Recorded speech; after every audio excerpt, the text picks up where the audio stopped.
And we were talking earlier about this is kind of now not kind of, but it really is like the premier rivalry in the Big 12 as far as big business and big eyeballs and both teams being relevant and good.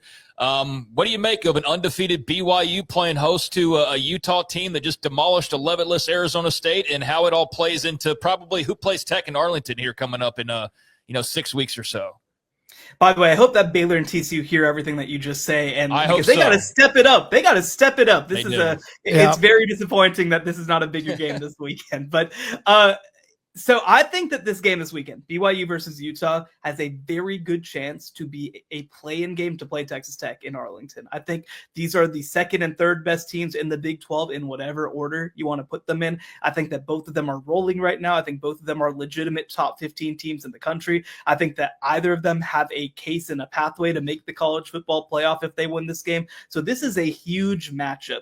When I look at the BYU side of things, I've loved what I've seen from Bear Bachmeier. And I think that there's, potentially another gear there that we got to see pieces of during the Arizona game. And defensively, this team is obviously playing at a very high level right now. Well, for Utah, I think that the Texas Tech game skewed some people's perceptions of them because this is still one of the scariest trenches teams in the Big 12. It just so happens that they played the scariest trenches team in the Big 12. They're playing at a very high level on the offensive line. They were able to run the ball all over Arizona State with ease.